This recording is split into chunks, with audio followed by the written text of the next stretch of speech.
Welcome to our channel learn and grow. आज का जो हमारा टॉपिक है वो है atomic and ionic radius of lanthanoids. Lanthanoids की बात कर रहे हैं। देखिए, इस जो लैंथेनॉइड्स होते हैं इनका एटॉमिक नंबर जैसे जैसे इंक्रीज़ करता है वैसे वैसे इनकी जो एटॉमिक और आयनिक रेडियस होती है वो डिक्रीज़ होती चली जाती है।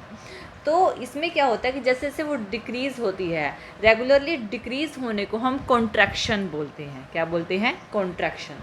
तो जब एटॉमिक रेडियस डिक्रीज़ होती है, आयनिक रेडियस भी डिक्रीज़ होती है, जैसे जैसे एटॉमिक नंबर इंक्रीज़ होता है उसको हम लैंथेनॉइड कॉन्ट्रैक्शन से रिप्रेजेंट करते हैं।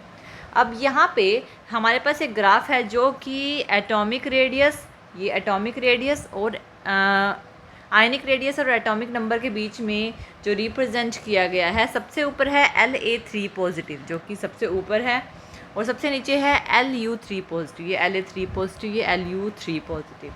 यानी जैसे जैसे हम अप टू डाउन जा रहे हैं इस ग्राफ में, यानी कि इस लैंथेनॉइड की सीरीज़ में मूव कर रहे हैं, वैसे वैसे इसकी एटॉमिक रेडियस भी डिक्रीज़ करेगी और आयनिक रेडियस भी डिक्रीज़ करेगी। अभी ऐसा क्यों होता है? देखिए, जैसे कि हम जानते हैं, तो इससे रिलेटेड हम कुछ कॉजेज़ कर रहे हैं लैंथेनॉइड कॉन्ट्रैक्शन से रिलेटेड। जैसे कि हम जानते हैं, जैसे ही हम सीरीज़ में मूव करते हैं लैंथेनॉइड की सीरीज़ में, यानी कि जो लेफ़्ट टू राइट मूव करते हैं लैंथेनॉइड्स में, जैसे ही हम लेफ़्ट टू राइट मूव करेंगे तो वैसे वैसे जो नंबर ऑफ़ इलेक्ट्रॉन्स हैं वो सेम शेल में एंटर होते रहते हैं। इससे क्या होता है? न्यूक्लियर चार्ज जो है वो भी इंक्रीज़ होता है, और न्यूक्लियर चार्ज इंक्रीज़ होने से क्या होता है? नए नए इलेक्ट्रॉन तो एंटर कर ही रहे हैं, जिससे कि अट्रैक्शन जो होती है, यानी कि जैसे कि ये न्यूक्लियस है, इसके कोई जो भी एफ ऑर्बिटल है उसमें एक एक इलेक्ट्रॉन एंटर कर रहा है और ज़्यादा इलेक्ट्रॉन एंटर करी जा रहे हैं। ऐसे न्यूक्लियर का चार्ज भी बढ़ता है, और अट्रैक्शन जो होती है न्यूक्लियस की, इलेक्ट्रॉन्स को अट्रैक्ट करते हैं, वो भी क्या होता है? बढ़ती है। अब यहाँ पे नए नए इलेक्ट्रॉन्स जो होते हैं एफ सब शेल्स में एंटर करते हैं, और इससे इम्परफेक्ट शील्डिंग होती है। इम्परफेक्ट शील्डिंग क्यों होती है? क्योंकि एफ़ की जो शेप्स होती हैं, एफ़ की शेप्स के कारण इम्परफेक्ट शील्डिंग होती है, उसकी अलग अलग शेप होने की वजह से। और इसका रिज़ल्ट क्या होता है कि जो कॉन्ट्रैक्शन होता है वो बहुत ही ज़्यादा कम हो जाता है, यानी कि साइज़ जो है वो बहुत ही ज़्यादा छोटा हो जाता है। इस तरह से इसे रिप्रेजेंट किया जाता है। अगर हम आयनिक रेडियस की बात करें तो La की जो आयनिक रेडियस होती है वो 106 की होती है, जबकि अगर Lu की आयनिक रेडियस की बात करें, इसकी आयनिक रेडियस 86 की होती है, डिक्रीज़ होती चली जाती है। ऐसे ही एटॉमिक रेडियस भी La की 187 की होती है और Lu की 172 की होती है। तो इस वजह से इनमें कॉन्ट्रैक्शन होती हैं। तो इनमें क्या होता है? इम्परफेक्शन शील्डिंग होती है। नेक्स्ट है कॉन्सिक्वेंस। क्या है लैंथेनॉइड कॉन्ट्रैक्शन के? कॉन्सिक्वेंस कौन से होते हैं? सबसे पहले है डिफ़िकल्टी इन सेपरेशन लैंथेनॉइड्स, यानी लैंथेनॉइड को सेपरेट करने में डिफ़िकल्टी होती है। देखिए, जो आयनिक रेडियस होती है, इनकी अगर आयनिक रेडियस की बात करें, इनके साइज़ की बात करें, लैंथेनॉइड्स का बहुत ही स्मॉल होता है। स्मॉल आयनिक रेडियस चेंज, यानी कि जो आयनिक रेडियस में स्मॉल चेंज होता है, और इसमें केमिकल प्रॉपर्टीज़ थोड़ी थोड़ी सिमिलर ही होती हैं।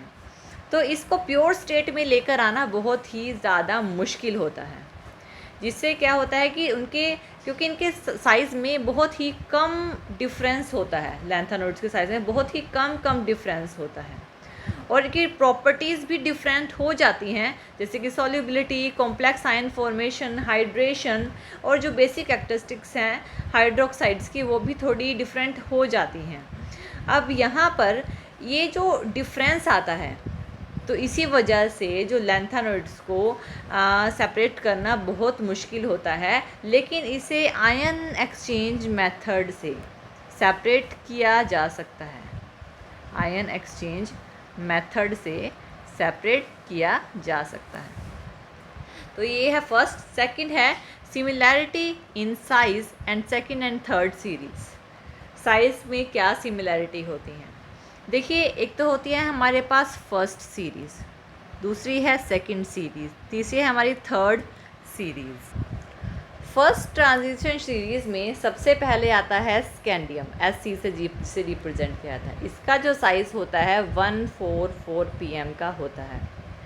सेकंड में यूट्रियम आता है, इसका जो साइज़ होता है 180 pm का होता है। ये सेकंड। और थर्ड ट्रांजिशन सीरीज़ का जो कि लैंथेनम होता है, इसका साइज़ 187 pm का होता है। यानी सेकंड और थर्ड ट्रांजिशन सीरीज़ का जो साइज़ होता है ना, उनमें ज़्यादा डिफरेंस नहीं होता। फर्स्ट और सेकंड में ज़्यादा डिफरेंस होता है, सेकंड और थर्ड में नहीं होता। लैंथेनम के बाद लैंथेनॉइड्स की सीरीज़ स्टार्ट हो जाती है। अब जिसमें यहाँ पर जो कि 58 से 71 तक होती है। और इसके बाद अगर हम लैंथेनॉइड्स की सीरीज़ के बाद यानी कि जिसके नेक्स्ट ग्रुप की बात करें, फर्स्ट में आता है Ti, सेकंड में आता है Zr, इसका एटॉमिक नंबर 22, इसका 40 एंड इसका HF जिसका होता है 72। इसकी जो साइज़ होता है 132 pm का होता है, इसका 160 pm का होता है और इसका 159 पे होगा। नियर अबाउट सेम होता है। तो सेकंड और थर्ड का नियर अबाउट सेम होता है और फर्स्ट और सेकंड में डिफरेंस होता है। तो सेकंड और थर्ड सीरीज़ के साइज़ में सिमिलैरिटीज़ होती हैं। नेक्स्ट है effect on the basic strength of OH, यानी हाइड्रोक्साइड्स की जो बेसिक स्ट्रेंथ पे क्या इफ़ेक्ट पड़ता है। जैसे जैसे लैंथेनॉइड्स आयंस जो होती हैं, उनका साइज़ जो होता है वो डिक्रीज़ हो जाता है। लैंथेनॉइड्स आयन का जो साइज़ होता है, जैसे जैसे वो डिक्रीज़ होता है La3 पॉजिटिव से Lu3 पॉजिटिव तक, यानी कि जब हम लेफ़्ट टू राइट जाते हैं तो कोवेलेंट कैरेक्टरिस्टिक्स जो होती हैं, कोवेलेंट कैरेक्टरिस्टिक्स जो होती हैं वो इंक्रीज़ करती हैं। और इसके साथ साथ ही जो बेसिक कैरेक्टरिस्टिक्स होती हैं वो डिक्रीज़ करती हैं। यानी अगर बात करें LaOH3 की, ये हमारे पास क्या है, LaOH3 जो कि मोर बेसिक इन नेचर है, जबकि LuOH3 ये लेस बेसिक है। ये क्या है, मोर बेसिक, और ये लेस बेसिक, यानी La से Lu तक जाते हैं तो बेसिक कैरेक्टरिस्टिक्स डिक्रीज़ करती चली जाती हैं। तो ये एटॉमिक और आयनिक रेडियस को रिप्रेजेंट करता है लैंथेनॉइड्स की। तो थैंक यू ये वीडियो देखने के लिए। और ज़्यादा अपडेटिंग वीडियोज़ के लिए आप हमारे चैनल लर्न एंड ग्रो पे हमें सब्सक्राइब कर सकते हैं। Thank you.